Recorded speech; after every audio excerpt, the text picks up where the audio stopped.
नमस्कार बच्चों को, जय हिंद। एक बार फिर से ई कॉमर्स क्लास आपकी सेवा में हाजिर है। और आज का महत्वपूर्ण चर्चा का विषय है जिसमें बहुत कंफ्यूजन होता है बच्चों को, किसी भी लेवल के बच्चों को, जहां भी इसका इस्तेमाल होता है। जैसा कि मैं बार बार बात कर रहा हूं कि इस समय माइक्रो इकोनॉमिक बेसिक कॉन्सेप्ट चल रहा है, और ऐसे कंडीशन में बहुत से ऐसे कॉन्सेप्ट होते हैं जहां पर टू द पॉइंट्स बात न करने से बच्चों को कंफ्यूजन हो जाता है। तो आज हम लेके चलते हैं जहां यूजुअली इस बात पर दुविधा होता है, कंफ्यूजन होता है, और वो ये है कि आखिरकार कौन सा इनकम होता है जिसको कि हम फैक्टर इनकम कहते हैं, और कौन सा इनकम होता है जिसे ट्रांसफर इनकम कहते हैं। तो आज इन दोनों के जो अंतर है ना, उस पर बात करेंगे, और हर तरह के जो भी प्रॉब्लम्स है उसको दूर कर देंगे एकदम। दोनों का रास्ता क्लियर किया जाएगा, सीधी सी बात है। और कोई किसी के रास्ते में नहीं आएगा, तो आराम से उसको पकड़ सकते हैं कि कौन सा फैक्टर इनकम होता है और कौन सा आपका ट्रांसफर इनकम होता है। चलिए, तो अब बातचीत का मामला आगे बढ़ाते हैं, और इसमें पहले लेते हैं फैक्टर इनकम। तो सीधी सी बात हम लोग जानते हैं कि किसी भी गुड्स के प्रोडक्शन में, किसी भी सर्विसेज के प्रोडक्शन में हम लोग जिन चीजों का इस्तेमाल करते हैं उन्हें फैक्टर्स कहते हैं। कई बार इस पर चर्चा हो चुका है, और वो केवल 4 ही फैक्टर होते हैं, ज्यादा नहीं होते हैं, 5वां होता ही नहीं। अब उन्हीं फैक्टर की बात फिर से करते हैं। तो पहला जो फैक्टर होता है, पहला जो इनपुट होता है, पहली ऐसी चीज होती है जिसको कि हम किसी भी गुड्स या सर्विसेज के प्रोडक्शन में इस्तेमाल करते हैं, वो होता है आपका लैंड। ये है लैंड, मतलब जमीन। और इस पर हम लोग विधिवत बात कर चुके हैं कि नेचुरल फिनोमेना, कोई भी ऐसी नेचुरल चीजें, लैंड होता है। लैंड का मतलब केवल सरफेस ऑफ अर्थ नहीं होता है, जमीन की ऊपरी सतह ही नहीं होती है, वो तो होता ही है। जंगल भी होता है, लिविंग थिंग्स भी होता है, जो भी मतलब फ्री में नेचर ने हमें, प्रकृति ने प्रदान किया है ना, वो सब आपके लैंड में आता है एकदम। इसको, इन सब बातों को हमें पकड़ के रखना है, क्योंकि यही चीजें हमें क्लियर करेगी कि आपका कंफ्यूजन दूर हो जाएगा। तो सीधी सी बात है, जब भी लैंड की बात होती है ना, ये अगर फैक्टर है, तो हम लोग प्रकृति के द्वारा फ्री में दिए हुए उन सब चीजों की बात करते हैं जो प्रोड्यूसर यूज करता है, और किसमें, गुड्स और सर्विसेज के प्रोडक्शन में।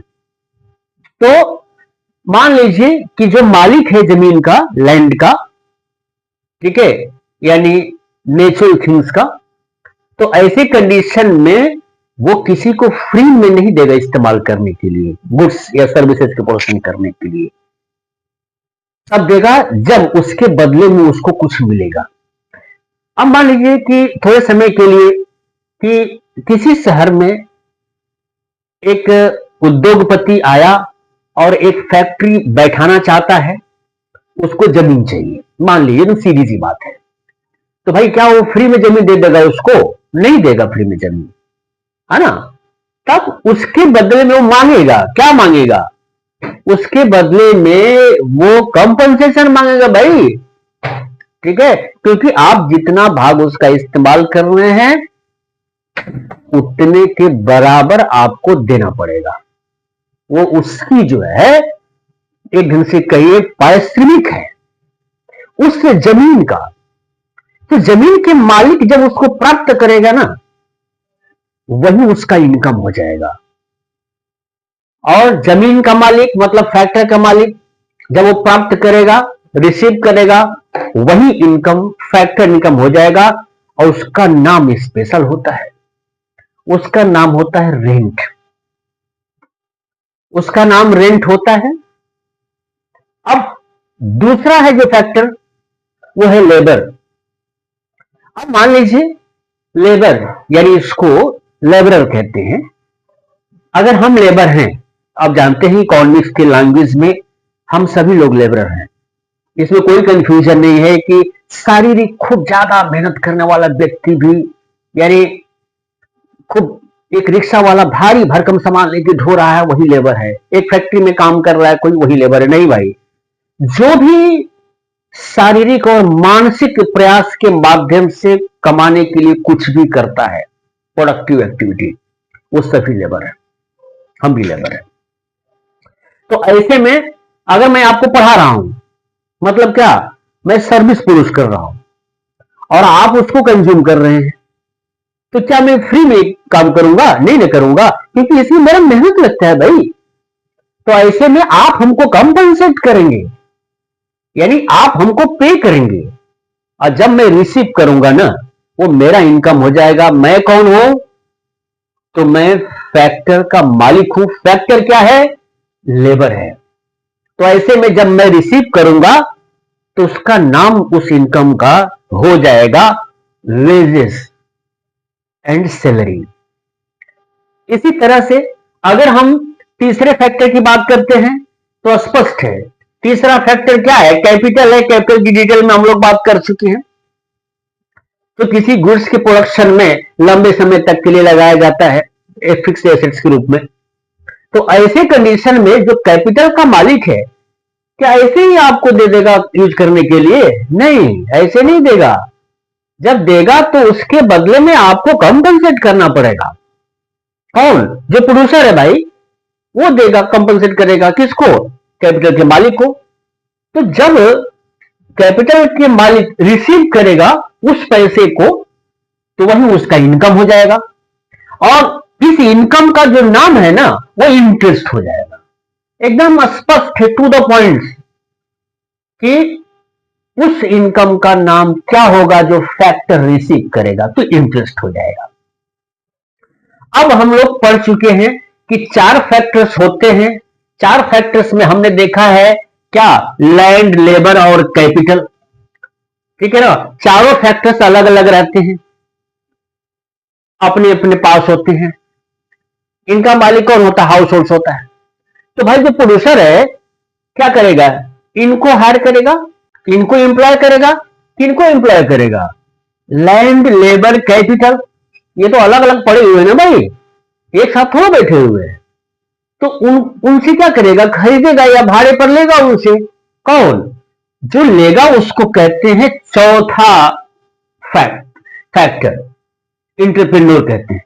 अब यही जो इंटरप्रेन्योर है, उद्यमी हिंदी में कहते हैं, ये क्या करेगा? इनको हायर करेगा या इनको खरीदेगा। इसको कहते हैं एम्प्लॉय करना, फैक्टर्स को। उसके बाद उनको ऑर्गेनाइज करेगा, ऑर्गेनाइज करके गुड्स या सर्विसेज का प्रोडक्शन करेगा, है ना? बार बार मैं कहता हूं, जैसे मार्कर है, मार्कर है, गुड्स है, इसका प्रोडक्शन करेगा। अब प्रोडक्शन करेगा भाई, क्यों करेगा प्रोडक्शन? तो मार्केट में सेल करने के लिए। तो क्या सेल ऐसे ही करेगा बिना उद्देश्य का?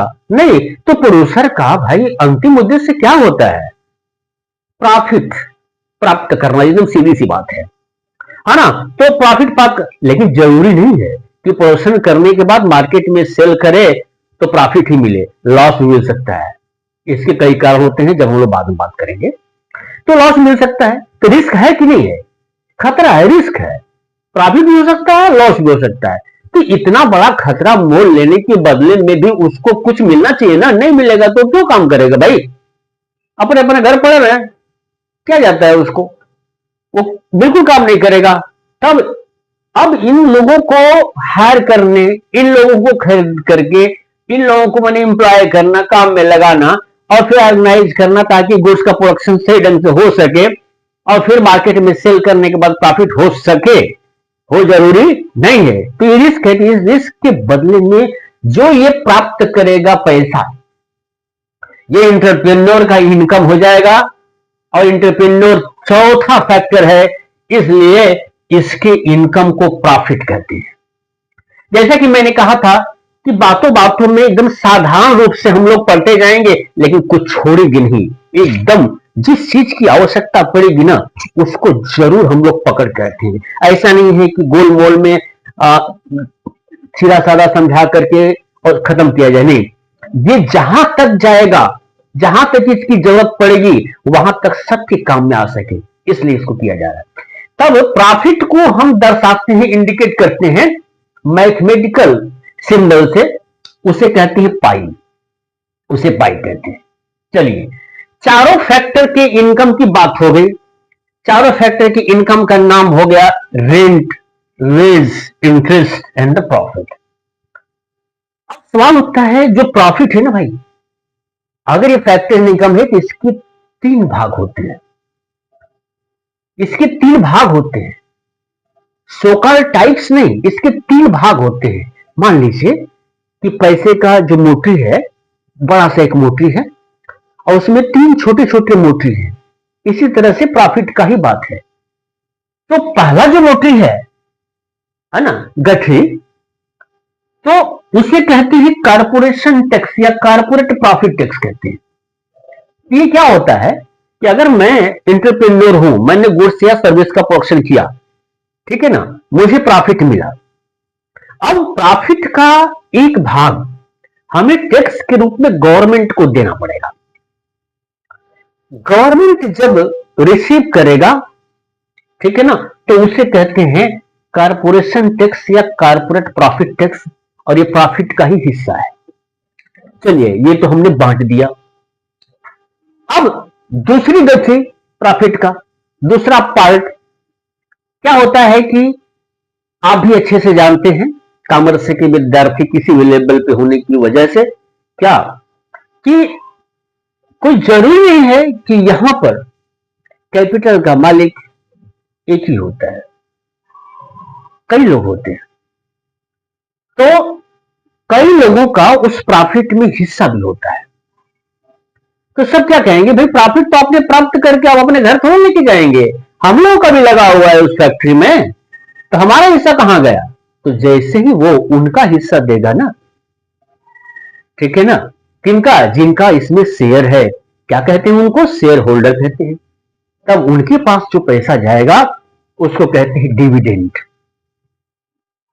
अब ये दोनों बांटने के बाद प्रॉफिट का अंतिम हिस्सा, अंतिम गठरी जो बच जाएगा, उसे कहते हैं अनडिस्ट्रीब्यूटेड प्रॉफिट। नाम से स्पष्ट है, ये किसी में नहीं बांटा जाएगा, ये उनके पास रहेगा। भाई मान ली सब कुछ बांट दिया, कभी जरूरत पड़ी इमरजेंसी में, है ना, कुछ खरीदना है फिर से प्रोडक्शन करने के लिए या मशीन बनाने के लिए या कुछ भी करने के लिए, तो कहां से लाएगा?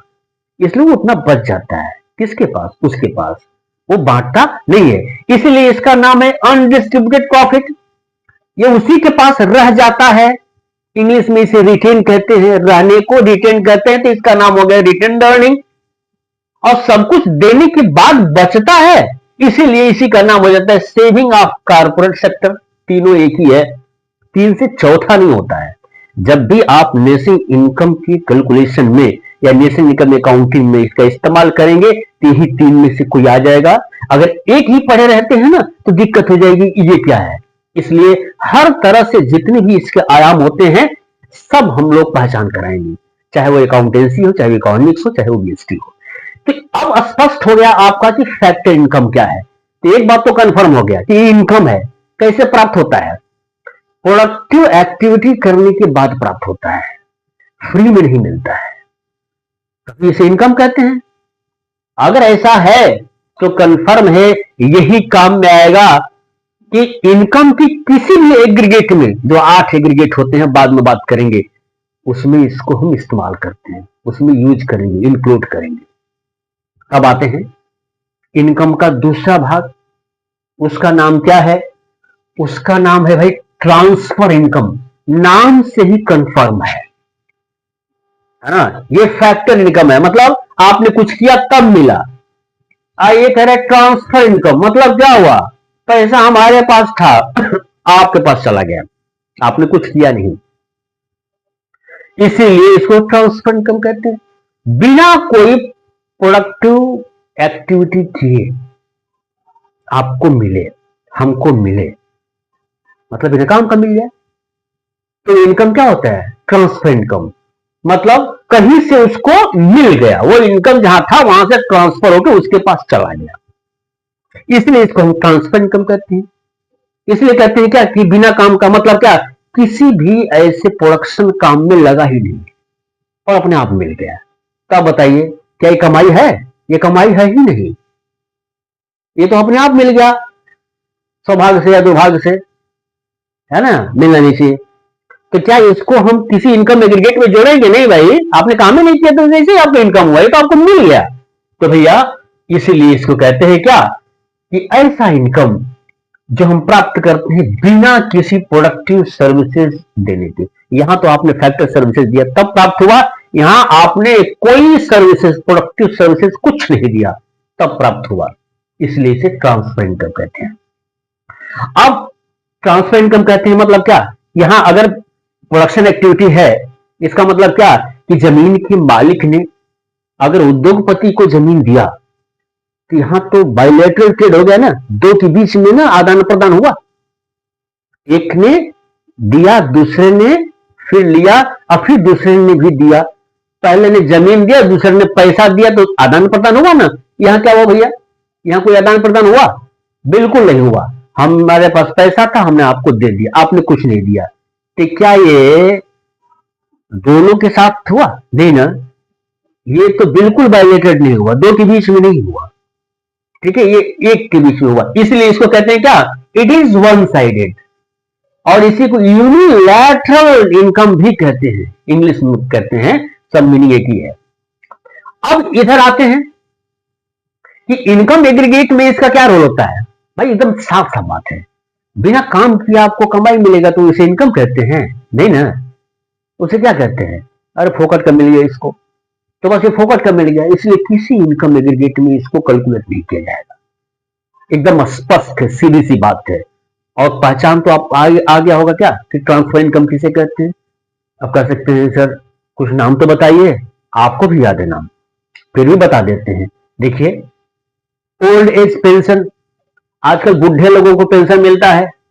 अब बुढ़े लोगों को पेंशन मिलता है, ऐसे कंडीशन में जो पेंशन देता है गवर्नमेंट, क्या उसके लिए कुछ करते हैं? अब खुद बताइए, खुद सोच लीजिए, एकदम स्पष्ट अपने मन में, इसमें कोई परिभाषा क्या हो सकता नहीं। इसका मतलब क्या, वन साइडेड हो गया, गवर्नमेंट ने उनको दिया, उन्होंने प्राप्त किया, इसके बदले में उन्होंने कुछ नहीं दिया। तब ऐसे में जो ओल्ड एज पेंशन है, ये क्या है, ट्रांसफर इनकम है। इसी तरह से स्कॉलरशिप भाई, मतलब क्या कि मान लिया आपने कुछ काम किया, बेहतरीन पढ़ाई की, और एक बार आपने, गवर्नमेंट ने आपको पैसा दे दिया इसके बदले में, और हर साल आपको देता जा रहा है, कुछ आपने किया क्या? नहीं किया। इसके लिए आपने कुछ किया गवर्नमेंट के लिए? कुछ नहीं किया। तब ये स्कॉलरशिप क्या हो गया, ये वन साइडेड पेमेंट हो गया, वन साइडेड इनकम हो गया आपका। गवर्नमेंट का वन साइडेड पेमेंट हो गया, आपका वन साइडेड इनकम हो गया, यानी ये क्या हो गया, ट्रांसफर इनकम हो गया। अब आपके माँ बाप स्कूल भेजते हैं, फिर बोलते हैं बेटा भूख लगेगा ना तो कैंटीन से कुछ खा लेना, तो क्या देता है, पैसे देते हैं, वो पॉकेट मनी होता है। आपने कुछ दिया क्या उनको, उसके बदले में कोई काम किया घर में जाकर के? नहीं ना। अब ये नहीं कहा कि पापा आज दिन भर पानी हम पिलाएंगे, 10 रुपए दे देना, ऐसा होता है? नहीं, बिल्कुल नहीं होता है। मतलब क्या, ये भी वन साइडेड पेमेंट हो गया। कौन दिया, पापा मम्मी ने आपको दे दिया, तो आपका इनकम हो गया। लेकिन कौन सा इनकम, ट्रांसफर इनकम। कौन सा, वही पॉकेट मनी। इस तरह से हजारों आपको उदाहरण मिलेंगे, इधर भी और इधर भी। बस पकड़ के रखना है क्या, ये वाला यानी ट्रांसफर इनकम किसी काम से मिला है या नहीं, और ये क्या उनके काम से मिला है। हाँ, बस यही दोनों में खास अंतर है। इसी तरह से हर टॉपिक को एकदम कंफर्म रूप में आपको बताया जाएगा। फिर से एक बात मैं दोहराना चाहूंगा कि जब भी आपको कोई कंफ्यूजन हो, बेहिचक आप फोन करिए, कमेंट करिए, और आपके हर तरह की जितनी भी शंकाएं हैं सब समाधान किया जाएगा। जय हिंद।